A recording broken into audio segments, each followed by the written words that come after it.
धक्कादायक, भारतात पहिल्यांदाच ईव्हीएमचा झाला पराभव. सुप्रीम कोर्टात फेरमतमोजणीत हरलेला उमेदवार झाला विजयी. नवी दिल्ली.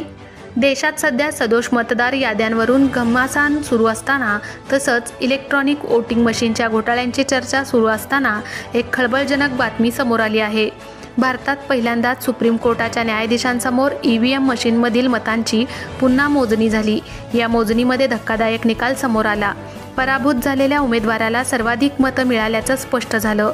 त्यामुळं सुप्रीम कोर्टानं ही निवडणूकच रद्द केली. हरियाणाच्या पानिपत जिल्ह्यातील बुआना लाखू ग्रामपंचायतच्या निवडणुकीत हा प्रकार घडला आहे. कारण कोर्टाच्या निरीक्षणाखाली झालेल्या ईव्हीएमच्या पुनः मतगणनेत अपीलकर्त्या उमेदवाराला सर्वाधिक मत मिळाल्याचं सिद्ध झालं. त्यामुळं सुप्रीम कोर्टानं ही सरपंच पदाची निवडणूकच रद्दबातल केली.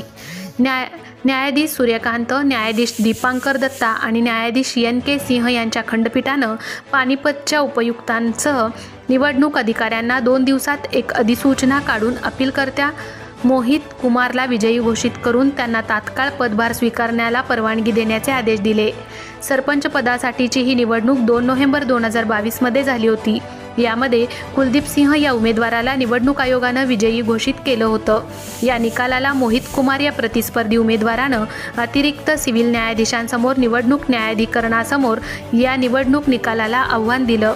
त्यामुळे 22 एप्रिल 25 रोजी एका मतदान केंद्रावर पुनः मतमोजणीला परवानगी मिळाली. पण पंजाब आणि हरियाणा हायकोर्टानं 1 जुलै रोजी ही परवानगी रद्द केली. अशा प्रकारे 2 न्यायाधिकारांसमोर दाद न मिळाल्याने मोहित कुमारनं सुप्रीम कोर्टात अपील केलं. यानंतर 31 जुलै रोजी सुप्रीम कोर्टानं न्यायाधीश सूर्यकांत यांच्या अध्यक्षतेखालील खंडपीठानं जिल्हा निवडणूक अधिकाऱ्यांना सर्व केंद्रांवरील ईव्हीएम सुप्रीम कोर्टातील रजिस्ट्रारसमोर आणण्याचे आदेश दिले. या आदेशात कोर्टानं म्हटलं की रजिस्ट्रार यांनी फक्त वादग्रस्त मतदान केंद्रावरीलच नव्हे तर सर्व केंद्रांवरील ईव्हीएम मशीनमधील मतांची पुन्हा मतमोजणी करतील. तसंच ही मतमोजणी करताना व्हिडिओ शूटिंगही केलं जाईल. तसंच मत पडताळणीवरील याचिकाकर्ते आणि प्रतिवादी यांच्या एका अधिकृत प्रतिनिधी तथा वकिलांद्वारे या अंतिम मोजणीवर स्वाक्षऱ्या करतील. कोर्टाच्या या आदेशानुसार रजिस्ट्रार यांनी सर्व केंद्रांवरील ईव्हीएमची पुन्हा पडताळणी केली. यामध्ये अपीलकर्ते मोहित कुमार यांना 1051 मतं पडली तर प्रतिवादी कुलदीप सिंह यांना 1000 मतं मिळाली. त्यामुळं साहजिकच निवडणूक आयोगानं आधी पराभूत म्हणून घोषित केलेला उमेदवार प्रत्यक्षात विजयी झाला.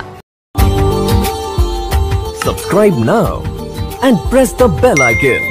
Never miss an update.